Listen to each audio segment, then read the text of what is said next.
কিছুদিন আগে আমরা একটা উদ্যোগ নিলাম যে আমাদের এখানে পূর্বে অনেক সমস্যার সম্মুখীন হয়ে, তো যার কারণে এই সমস্যাগুলোকে ফেস করার জন্য একটা ঐক্যবদ্ধ সংগঠনের দরকার। আমরা ইতিপূর্বে ঠাকুরগঞ্জের মধ্যে অনেক সমস্যার মোকাবেলা করছি, যেমন মালিক পক্ষের সাথে এবং আমাদের যে কোনো মানুষের সমস্যা হলে আমরা এই বিষয়টাকে সমাধানের জন্য একটা ঐক্য শক্তির দরকার লাগে। যেটা হচ্ছে যে আপনি এককভাবে গতকালকে আপনি একটা ঝামেলা হয়েছে আমাদের শ্রমিকের সাথে, তো আমরা যদি আজকে কোন সংগঠনের নাম, এই নামটা আপনাকে এমন জায়গায় নিয়ে যাবে যে সংগঠনের নামের কারণে আপনি একটা বড় ধরনের একটা বিপদ থেকে মানে সেভ করার মালিকও চাল্লা, কিন্তু সংগঠনের নামের কারণে অনেক সময় আপনি অনেক জায়গা থেকে বিপদ আপদ থেকে এমনিতেই মুক্ত হয়ে যাবেন।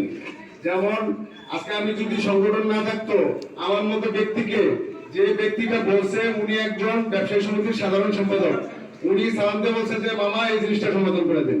কেন বলছে এটা? বলছে যে ওনাদের একটা সংগঠন আছে, ওনাদের শ্রমিকরা ওনারা নিয়ন্ত্রণ করে, ওনাদেরকে বলে জিনিসটা উনি সমাধান করবে। সবচেয়ে দুঃখজনক বিষয় হচ্ছে আজকে আমাদের আমাকে এই কমিটি করার পূর্বে একজন বলছে যে ভাই আপনারা কুমিল্লার মানুষ কমিটি করে এটা স্থির করতে পারবেন না। বলছি যে কেন? আমি ওনার প্রশ্নটা জবাব দিলাম কেন, উনি বললো যে কুমিল্লার মানুষ হচ্ছে ব্যাঙের মতো লাফাবে, তারা কখনো একসাথে হবে না। তা আমি বলছি যে লাফাইয়ার যেগুলো করে ছবি যেগুলো থাকে এগুলোকে নিয়ে ইনশাল্লাহ আগে বাড়ানো। আমাদের এখানে আজকে আমরা বিগত একটা সংগঠন যেটা ছিল, ওই সংগঠনের অ্যাক্টিভিটিসটা না থাকার ফলে শ্রমিকের যে বিষয়গুলা, জুলাই সংক্রান্ত বিষয়, শ্রমিকের বিষয় এবং খাতুনগঞ্জের মধ্যে অন্যান্য কোনো সমস্যা হলে এখন ওদের তো সবাই জায়গার সামনে নিয়ে যায় আমাদেরকে। এখন একটা সমস্যার জন্য ঐক্যবদ্ধ সমষ্টিগত একটা শক্তির প্রয়োজন আছে, যার আমরা আসলে আমরা বিভিন্ন সময় যখন বিপদগ্রস্ত হই তখন সংগঠনের মর্ম বুঝি, কিন্তু এখন মনে করতেছি যে এই সংগঠনে যাবো কি হবে, আমার ফায়দা কি?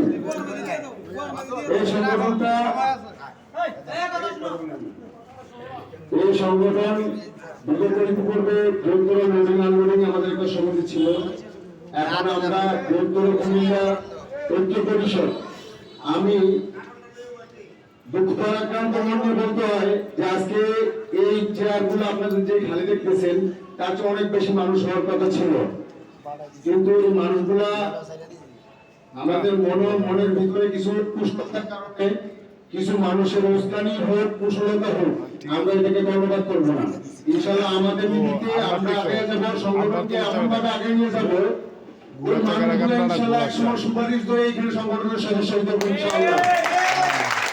এই সংগঠনের সদস্য হতে গেলে কাকে সুপারিশ করতে হবে? ঠিক আছে, কুমিল্লা ঐক্য পরিষদে যদি আমি অ্যাড হইতে চাই কাকে সুপারিশ করতে হবে, এরকম সুপারিশ ধরে সংগঠনের সদস্য হবে। আজকে এখানে এই চেয়ারগুলো খালি, মানুষ দাওয়াত দেওয়া হয়েছে 200।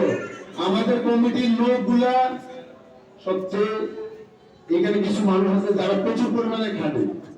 হয়তো আমাদের অনেক সদস্য যারা অলরেডি আমাদের সদস্য হয়ে গেছে তারা উপস্থিত হতে পারে না, বিভিন্ন কারণে হয়তো অসুস্থতা, বিভিন্ন জায়গায় চলে গেছে বা কাজে কর্মের ব্যস্ততার কারণে আজকে আমরা শুরু করছি, অল্প সময় হয়েছে। তো ইনশাআল্লাহ আমরা আপনাদের কুমিল্লাবাসী এবং এখানে চিটগাঁওয়ের হোক, নোয়াখালীর হোক, বরিশালের হোক, গোলার হোক, এটার জন্য আমি আমার পূর্বে আমার যতটুকু শ্রম ছিল আমি সর্বোচ্চ দিয়ে আসছি ইনশাআল্লাহ আপনাদের জন্য, এবং জুলাই সংক্রান্ত ব্যাপারগুলো নিয়ে সর্বোচ্চ শ্রম দিচ্ছি আপনাদের জন্য। আমাদের সেক্রেটারি, আমাদের অন্যান্য যারা ছিল, আপনাদের যে কোনো বিষয়ে আমি সর্বোচ্চ শ্রম দিচ্ছি এখানে। এখন যে কমিটিটা আমরা কুমিল্লার মানুষ যারা এই কুশলতায় বা বিভিন্ন কান কথায় বা বিভিন্ন মন্তব্য করে দূরে সরে যেতে চাচ্ছে, তাদেরকে আমরা যারা সমিতি কমিটির লোক আছে এবং সদস্যবৃন্দ আছে, তারা আপনারা যারা জোর করবো কাউকে ফোর্স করার দরকার নেই, যে আমাদের একতা এমন একটা শক্তি। আমরা বিগত সময়ে বর্তমানে আওয়ামী লীগ সরকার এত পরিমাণে শক্তিশালী ছিল, প্রশাসন দিয়া সে সর্ব বিষয়ে শক্তিশালী ছিল কিনা? তাকে ক্ষমতা থেকে শেষ অন্তত বলছে যে আমাকে ক্ষমতা থেকে লড়ানোর মধ্যে কোনো শক্তি বাংলাদেশ হয় নাই। কিন্তু আপনারা দেখছেন যে ছাত্র আন্দোলনে ঐক্যতা কি জিনিস সেটা কিন্তু ছাত্র আন্দোলনে এবার প্রমাণ হয়ে গেছে। ছাত্ররা ঐক্য নিয়ে সারা বাংলাদেশে এমন গণ অভ্যুত্থান তুলে ধরছে যে সরকার পর্যন্ত কাইপা দেশ ছেড়ে চলে যেতে হচ্ছে। দেখুন আমি এটা হচ্ছে ঐক্যতা শক্তি। আমি কথাটা উদাহরণের জন্য বললাম, আমি কিন্তু কোনো দলমতে বলি নাই, কথাটা বোঝানোর জন্য বললাম যে ঐক্যতার শক্তিটা কি। এখন আপনারা যদি বিশৃঙ্খলা হইয়া অতীতে আরেকটা কথা ছিল, একজন বলছে যে তুমি যদি